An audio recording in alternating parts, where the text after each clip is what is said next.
Olá, meus amigos. É com muita alegria que aqui estamos para mais um encontro no canal do Centro Espírita Irmã Rosa. O meu nome é Verônica e eu sou tarefeira da casa. No dia de hoje, teremos a convidada Ana Rosa Airão, do Conselho Espírita do Estado do Rio de Janeiro. O tema que será trazido hoje é: a mensagem do Cristo precisa ser conhecida, meditada, sentida e vivida. Mas antes eu farei a nossa página e a nossa prece inicial. E a página de hoje é do livro Pão Nosso, de Chico Xavier, pelo Espírito Emmanuel. O item é o 123, Condição Comum. Aquele homem da multidão, aproximando-se de Jesus, com um filho enfermo, constitui expressão representativa do espírito comum da humanidade terrestre. Os círculos religiosos comentam excessivamente a fé em Deus, todavia, nos instantes da tempestade, são escassos os devotos que permanecem firmes na confiança. Revelam-se as massas muito atentas às cerimoniais do culto exterior, participam das edificações alusivas à crença, contudo, ante as dificuldades do escândalo, quase toda a gente resvela no despenhadeiro das acusações recíprocas. Se falha um missionário, verifica-se a debandada. A comunidade dos crentes pousa os olhos nos homens falíveis, cegos às finalidades ou indiferentes às instituições. Em tal movimento de insegurança espiritual, sem paradoxo, as criaturas humanas creem e descreem, confiando hoje e desfalecendo amanhã. Somos defrontados ainda pelo regime de incerteza de espíritos infantis que mal começam a conceber noções de responsabilidade. Felizes, pois, aqueles que, à maneira do Pai necessitado, se acercarem do Cristo, confessando a precariedade da posição íntima. Assim, afirmando a crença com a boca, pedirão ao mesmo tempo ajuda para sua falta de fé, atestando com lágrimas a própria miserabilidade. Vamos orar, meus irmãos. Vamos agradecer ao Mestre amado pelo encontro de hoje e pela oportunidade de aprendizado. Jesus, Mestre amado, a Ti rogamos e agradecemos mais uma vez pelas palavras que serão trazidas hoje, que serão o nosso bálsamo, o nosso consolo, o nosso alívio nas dificuldades, e que possa nos ajudar no processo evolutivo, tendo a certeza que estás sempre em nosso coração. Que assim possa ser. E agora vamos ouvir a Ana Rosa. Queridos amigos, aqui quem fala, já me apresentaram, Ana Rosa. Queria agradecer a oportunidade de estar aqui hoje com vocês para falar um pouco sobre o Evangelho Redivivo. Vocês, no Irmã Rosa, vão ter a oportunidade de ter uma capacitação, de ter um estudo sobre isso com o convidado da FEB. Isso vai ficar à disposição de vocês. Quem desejar ter maiores informações, conversa com a Graça, conversa com os amigos da casa para poder saber dessa programação. Mas eu recebi um convite para conversar e introduzir um pouco esse tema, em meia hora, a gente poder falar um pouquinho sobre o Evangelho Redivivo. O Evangelho Redivivo é um programa da FEB, né, que é o estudo do Evangelho Redivivo. E o que eu vou falar hoje, na verdade, é uma base do trabalho, porque ele tem toda uma questão metodológica, um cronograma, tudo isso, mas o mais importante é uma orientação do Emmanuel, que é a base de tudo isso que vai sendo estudado, que é a mensagem do Cristo, precisa ser conhecida, meditada, sentida e vivida. A mensagem do Cristo precisa ser conhecida, meditada, sentida e vivida. É interessante, né? Porque a gente fica pensando, por que criar um estudo do Evangelho diferente? Um outro, um a mais, né? A gente tem o Evangelho segundo o Espiritismo, a gente já tem aí, né, muito tempo, muito material. Se a gente for ver palestras, livros interpretando o Evangelho, acrescentando material, a gente já tem muita coisa para a gente poder se dedicar ao estudo do Evangelho. Só que, ao mesmo tempo, quando a gente vai olhar, né, o nosso dia a dia, a gente vai olhar as dificuldades que a gente vai enfrentar, a gente vê que a gente ainda precisa de mais. A gente, no momento, né, que é posto à prova, nas situações difíceis, sejam elas de questões de problemas, ou sejam elas, às vezes, assim, de uma oportunidade, né? Você é colocado num cargo de poder, você tem uma oportunidade da abundância material, porque a gente só pensa em situações difíceis, né? Como as doenças, dificuldades, pobreza, mas existe também outras provas, né, que é a prova da beleza, a prova do poder. Então, quando a gente é colocado, exposto a essas diversas situações, a gente vai vendo que ainda temos necessidade gigantesca de nos aprofundar no Evangelho e no que o Evangelho realmente significa para nós. Então, esse estudo é uma proposta de que a gente possa mergulhar e estudar o Evangelho versículo por versículo, o Evangelho mesmo na Bíblia, né, o Evangelho de Mateus, de Marcos, de Lucas, de João. A gente vai falar aqui um pouquinho sobre o projeto da FEB é de fazer o estudo do Novo Testamento, mas já está o Evangelho de Mateus, de Marcos, e está sendo feito o Evangelho de Lucas. Né? Então, a gente vai vendo que desculpa, isso mesmo, o Evangelho de Mateus já está publicado, de Marcos já está para ser é, impresso mesmo, né? Já está pronto, e agora está se trabalhando o Evangelho de Lucas, é isso mesmo.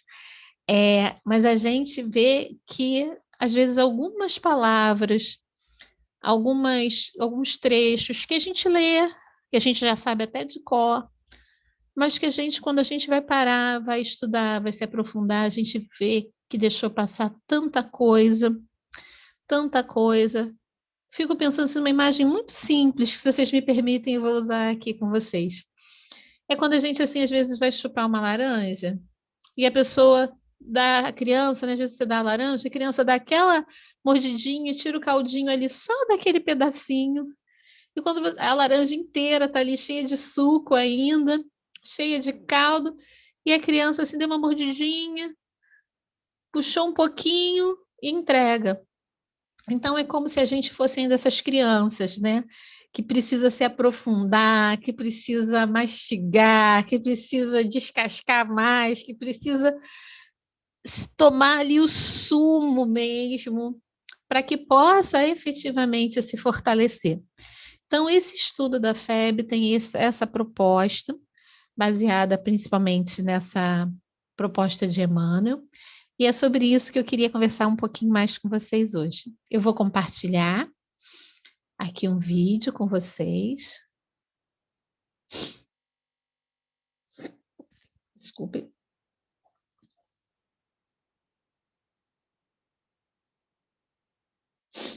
Então, esse material, esse PowerPoint que eu estou apresentando, peraí.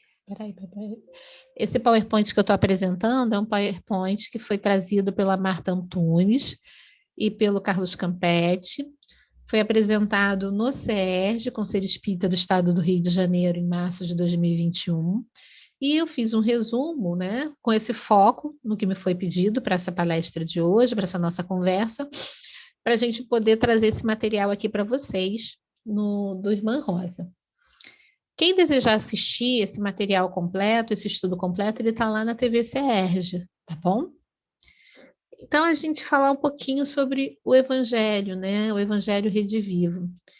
Todos nós já tivemos contato com o Evangelho. Ah, Ana Rosa, mas, né? Quem garante? Eu cheguei agora na doutrina espírita. O Evangelho, ele não pertence aos espíritas. O Evangelho é a mensagem de Jesus, é a boa nova. Ele não pertence a religião nenhuma, na verdade. Jesus não criou nenhuma religião.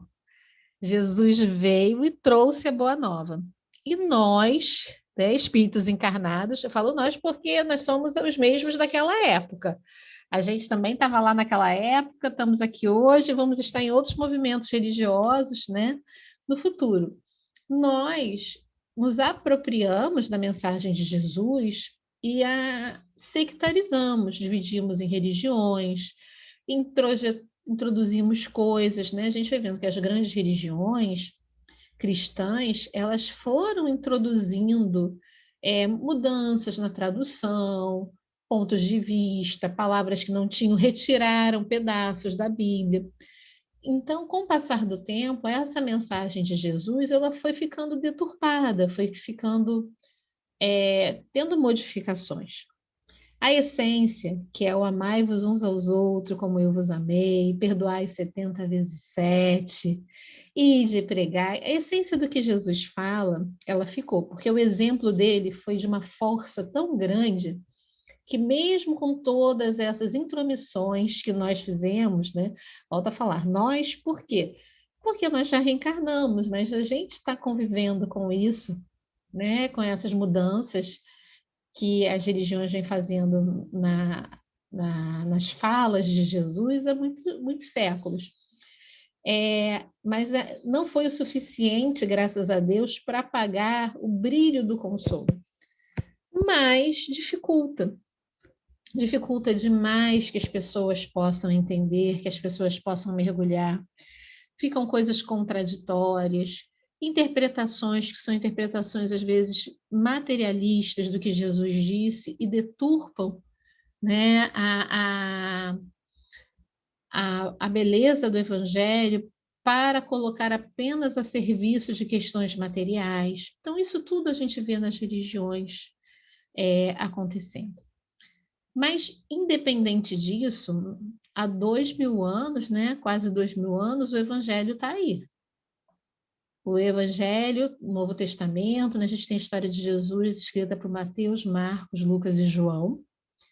O Evangelho está aí e a gente já reencarnou nesse período, nesses últimos 2000 anos, algumas vezes. Então é muito difícil que a gente não tenha reencarnado nenhuma vez em algum local, em algum país, que falasse de Jesus e que a gente não tenha tido contato de alguma forma com a Bíblia, com o Novo Testamento.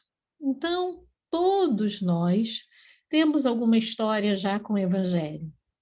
O que a gente precisa é uma proposta que a doutrina espírita traz para a gente, uma proposta nova, que é de olhar o Evangelho sem esse véu que foi colocado de mistério, sem esse véu que foi colocado de dificuldades, sem essas palavras que foram deturpadas. Lendo o Evangelho, entendendo reencarnação, lendo o Evangelho, entendendo mediunidade, lendo o Evangelho, entendendo que Deus é um Pai amoroso, misericordioso, infinitamente bom e justo, colocando todo esse olhar da lei de causa e efeito, tudo isso nas passagens, no que Jesus disse, no que os discípulos falaram, na mensagem que ficou, para que a gente possa aí entender de uma forma diferente. É interessante, né, quando a gente vê Jesus fazendo as curas, e ele diz assim: vá e não peques mais. Jesus cura e diz: vá e não peques mais. Por quê? Né? O que isso significa? Jesus está ali falando da lei de causa e efeito, que tudo que nos acontece tem uma origem no nosso próprio comportamento, no nosso próprio eu. Então Jesus pede: olha, não faz mais assim para que não te aconteça coisa pior. Muda, faz diferente, você está ganhando uma chance. Então, ali, ao mesmo tempo, a gente está tendo a exemplificação da misericórdia e a orientação, a educação, para que no futuro aquela pessoa tivesse uma outra vivência, né? Uma vivência de saúde, não vivência de doença.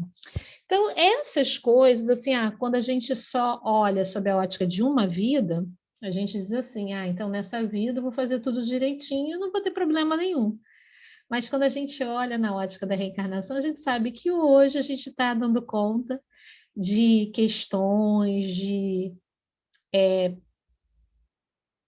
consequências, né, de várias encarnações. E o objetivo não é nos sobrecarregar. O objetivo é nos estimular, é nos desafiar a melhorar e vencer essas situações e crescermos espiritualmente. Então, a doutrina espírita traz um outro olhar sobre a mensagem de Jesus. Ela vem acrescentar esses aspectos e a gente precisa, então, passar a estudar o Evangelho sem esse ranço. Eu vou usar a palavra ranço, tá bom? Mas não é no sentido pejorativo, não, mas é sem essa herança que fica ali de uma visão de outras religiões. Então, pode ser que a gente esteja falando de Deus e ainda esteja falando de um Deus punitivo. Pode ser que a gente esteja falando de lei de causa e efeito e falando no sentido do pecado. Pode ser que a gente esteja falando do desencarne e pensando assim no umbral como uma punição, como era o inferno para os católicos. Então a gente se despide, tudo isso que a gente acumulou ao longo de outras vidas não é simples. E a gente tem agora, já tinha, né, mas a gente tem agora organizado, vamos dizer assim, e aprofundado em alguns aspectos, essa proposta da FEB de estudar versículo por versículo os livros, na verdade, do Novo Testamento, já está pronto de Mateus, o de Marcos já vai sair impresso e o de Lucas já está sendo preparado. Primeiro vão fazer dos 4 primeiros evangelhos, mas vão fazer também de outros livros do Novo Testamento. Então, da gente poder estudar cada versículo, de estudar o que significa aquelas palavras, de estudar o que naquela época de Jesus, aquela palavra significava. Um exemplo muito simples que eu vou compartilhar com vocês aqui dessa oportunidade de estudar, né? Então, Jesus diz para a gente assim: vós sois o sal da terra e a luz do mundo. Mas se o sal for insípido, com que se há de salgar? Vós sois a luz, o sal da terra e a luz do mundo. Mas se o sal for insípido, quer dizer, se ele perder o sabor, com que se há de salgar?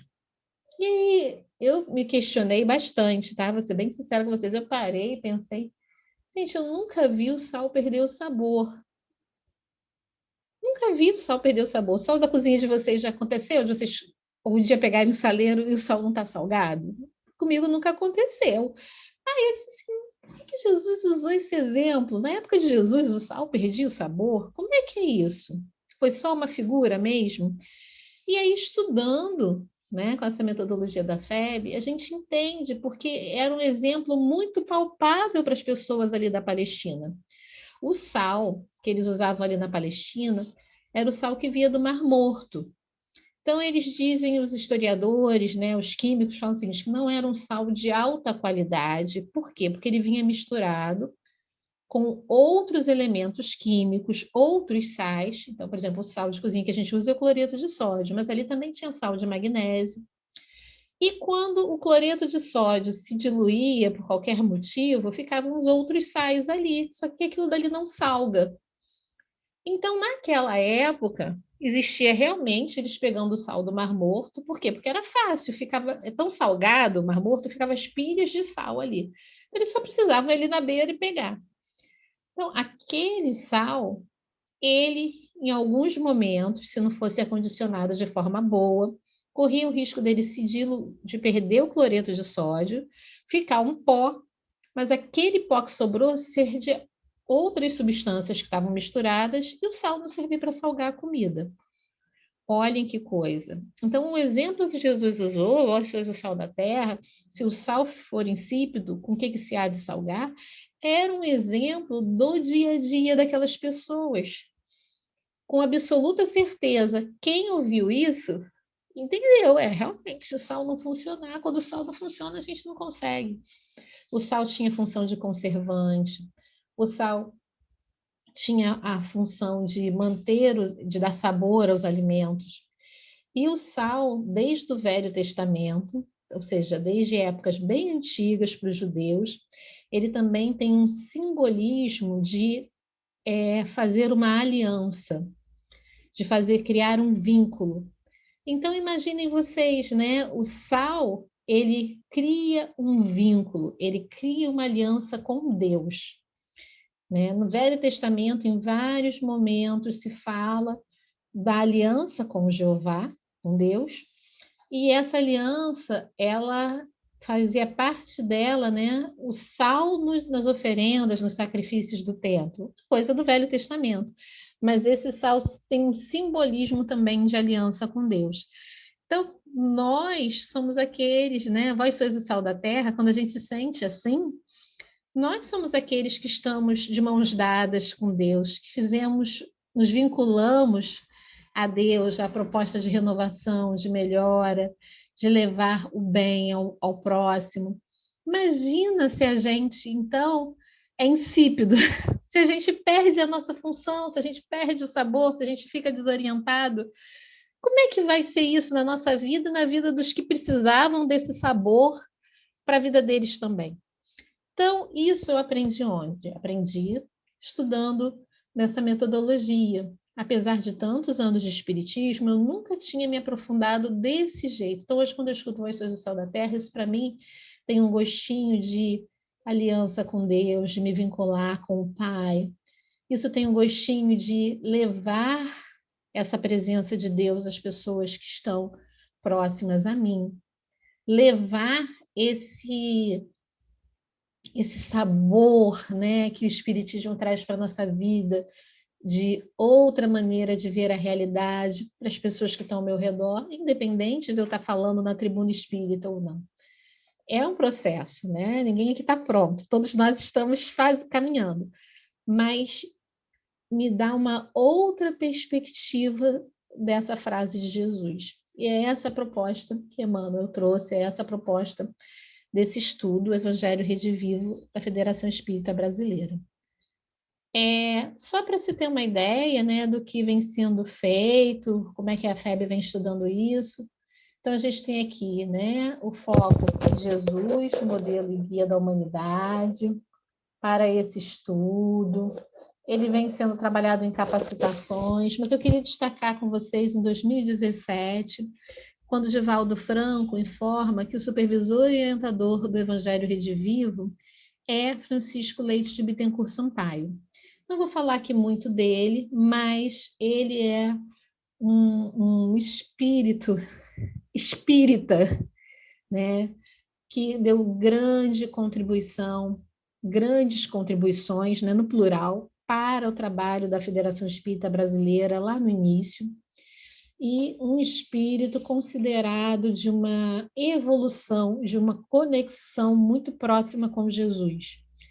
Então, eu queria que vocês depois procurassem saber um pouquinho quem é Bittencourt Sampaio.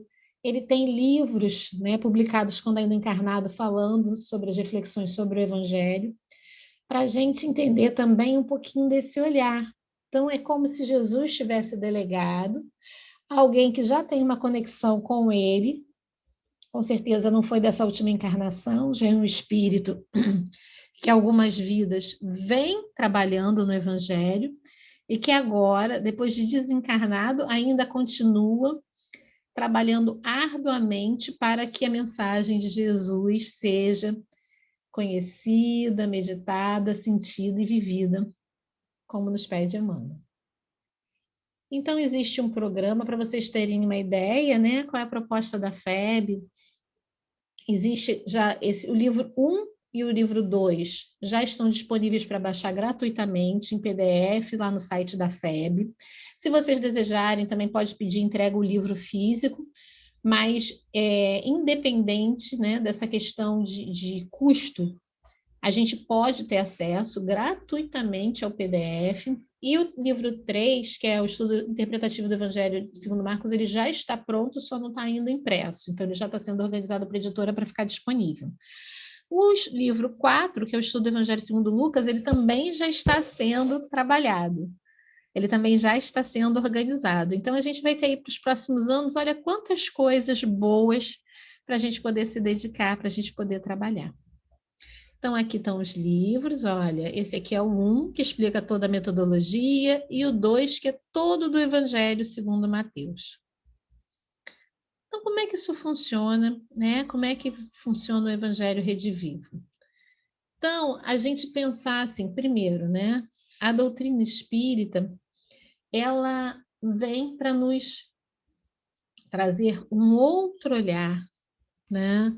Ela não vem para trazer uma novidade, nem introduzir nenhuma mudança na mensagem de Jesus, na Boa Nova, como a gente viu as religiões irem fazendo ao longo do tempo. E isso é muito importante, porque nós espíritas temos um compromisso com fidelidade ao Evangelho. Não deturpar o que Jesus disse de acordo com os nossos desejos e interesses. Ah, isso aqui eu não consigo dar conta, isso aqui eu não vou falar, não. Ah, eu não vou dizer que a gente tem que perdoar pai e mãe, porque eu não consegui perdoar meu pai e minha mãe ainda. Ah, eu não vou dizer que a gente tem que perdoar o inimigo, porque eu ainda não consegui perdoar as pessoas que me ofendem, que me fazem mal. Não, nós espíritas temos um compromisso com fidelidade ao conteúdo doutrinário, com fidelidade ao que Jesus trouxe. Nós não podemos nos comprometer em modificar. E a doutrina espírita, ela tem um compromisso com a simplicidade, um compromisso com o esclarecimento. Não usar palavras de dúbio sentido, ou se você estiver lendo um trecho e não souber o que significa, não inventar, né? Não tirar da sua cabeça a interpretação, ir lá e buscar num dicionário, perguntar para alguém que sabe um pouco mais, que já estudou mais. Agora, com a internet, entrar no YouTube, ver uma palestra de Haroldo, uma palestra de Divaldo, se aprofundar com pessoas que estejam estudando. A gente tem lá na FEB, no CERJ, nos canais do YouTube, vários estudos. Inclusive estudos do próprio Evangelho Redivivo disponíveis. Então, a gente tem esse compromisso. Por isso que se diz que a doutrina espírita é o Evangelho Redivivo. Por quê? Porque enquanto as outras religiões foram colocando coisas, acréscimos que distanciavam do significado original que Jesus trouxe, a doutrina espírita se compromete em retirar esses adendos, retirar esse véu e trazer a palavra de Jesus com o significado que ela tinha, o mais próximo possível do original. Então, essa é a promessa que Jesus fez para a gente, né, de ter um consolador prometido. E eu costumo, assim, repetir muito para as pessoas, repetir muito. Se nós conhecemos a doutrina espírita e nós não estamos mais consolados, se nós conhecemos o Espiritismo e isso não torna a nossa vida mais leve, mais feliz, não somos mais otimistas, a gente tem que parar, refletir e estudar novamente. Porque a doutrina espírita, ela não tem o objetivo de ser uma religião de massa, ela não tem o objetivo de abrir centro em cada esquina, ela não tem o objetivo de ter auditórios cheios, nada disso. Ela não é uma religião de proselitismo, de pregação para conversão. A doutrina espírita é uma doutrina de consolo. O objetivo dela é trazer de volta a mensagem de Jesus e esclarecer os indivíduos sobre as questões espirituais que foram obscurecidas, então falar sobre reencarnação, sobre mediunidade, lei de causa e efeito, sobre esse olhar de Deus como inteligência suprema, como causa primária, retornar a essas origens para que a gente possa beber na fonte do consolo. Então, a doutrina espírita, ela é essa promessa de Jesus de enviar para a gente o Consolador prometido.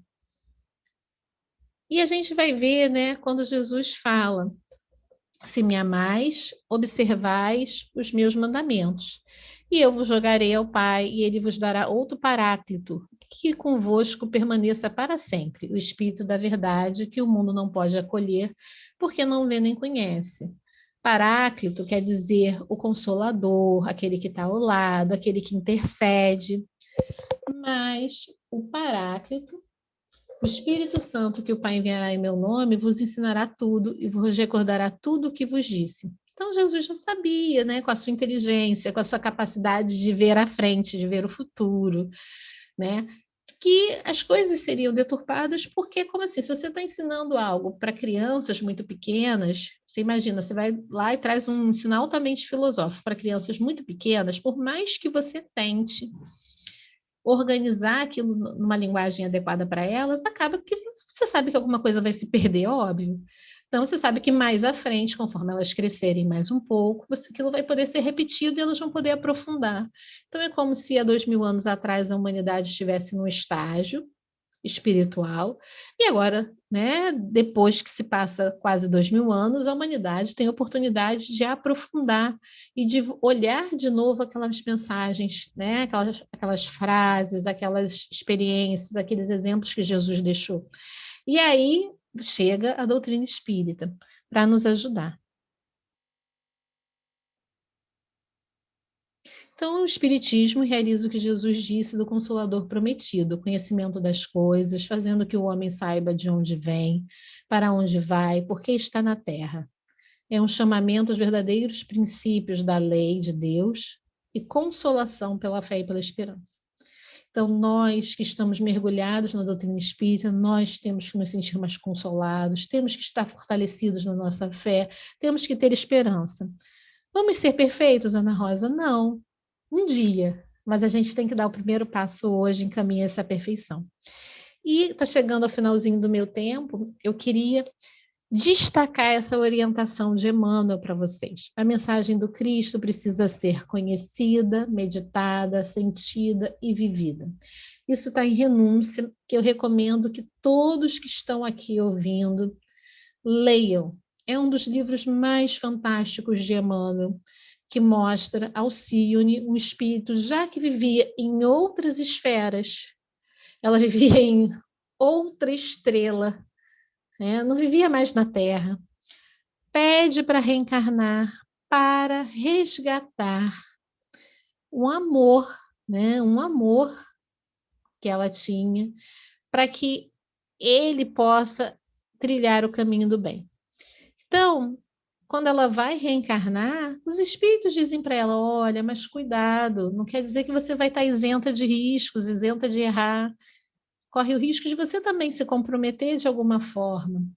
E o livro mostra a trajetória, o que é ser um espírito que já compreendeu a mensagem de Jesus, que desde criança vai a cada prova, a cada momento crescendo, só crescendo. Então ela termina, eu não vou dar o spoiler do final do livro, mas ela termina essa encarnação mais radiante do que quando chegou. Só que num dos momentos mais difíceis da vida dela, e o que o livro retrata, Alcione diz que recebia, né, a energia para seguir, a energia para pautar sua conduta, o direcionamento para pautar sua conduta da mensagem de Jesus, do Evangelho da Bíblia. Não era o Evangelho segundo o Espiritismo, não tinha naquela época da Bíblia, onde ela lia versículo por versículo para meditar e mergulhar. Então a gente precisa conhecer. Então eu falei aqui do sal, isso é um conhecimento teórico, isso não necessariamente vai me fazer uma pessoa melhor. Mas você conhece essa informação, aí você associa o que Jesus falou, você vai meditar no que aquilo implica na sua vida, na sociedade, na sua realidade, vai sentir qual é o sentimento, qual é a emoção, como é que aquilo constrói, assim, eu estou passando a mão assim, bem no coração, dentro do meu peito, né, ali dentro da minha emoção. O que é ser o sal da terra? Meu Deus, se todo o sal do mundo perdesse o sabor, como é que nós ficaríamos? Como é que seria comer do dia para a noite? Então, esse sabor do sal é importantíssimo, essencial. E viver. E aí sairmos e aplicarmos na nossa vida. Não estou falando aplicar dentro do centro espírita. O centro espírita é parte da nossa vida, então significa aplicar no centro espírita e em todos os outros momentos também.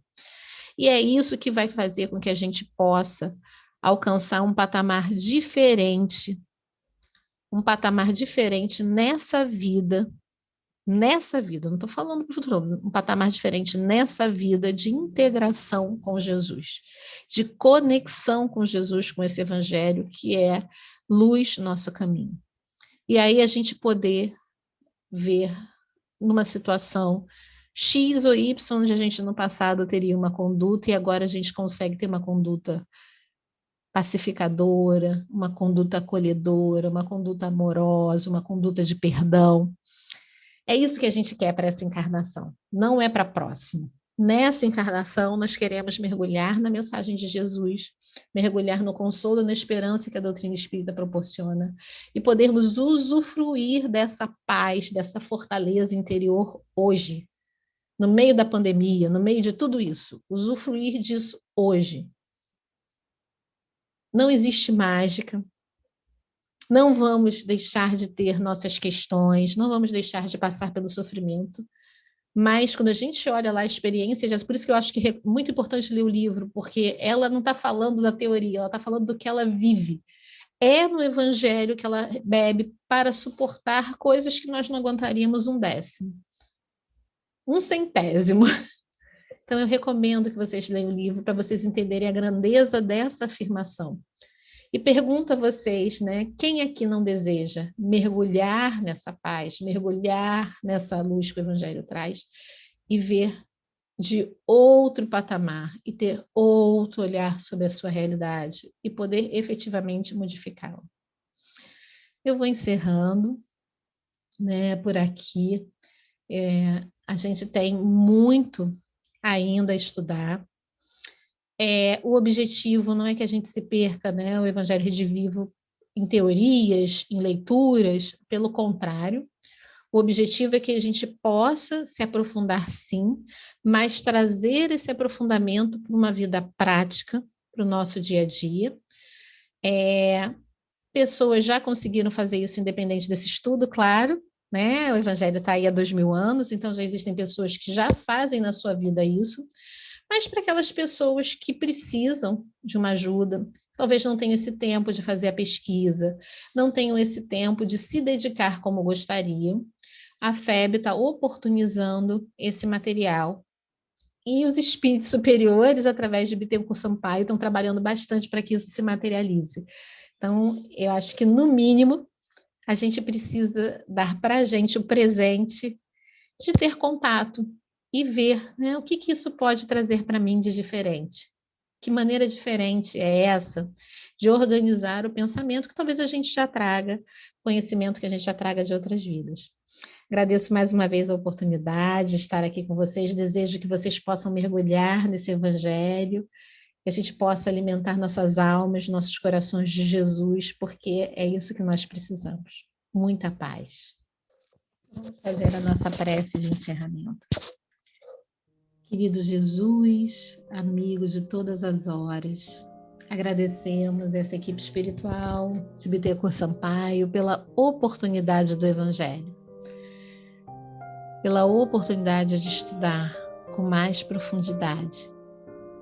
Pedimos que nesse momento o Centro Espírita Irmã Rosa, todos os seus trabalhadores e frequentadores recebam essa sementinha em seus corações, esse desejo de conhecer mais, de meditar mais, de sentir e viver, Jesus, a Tua Palavra.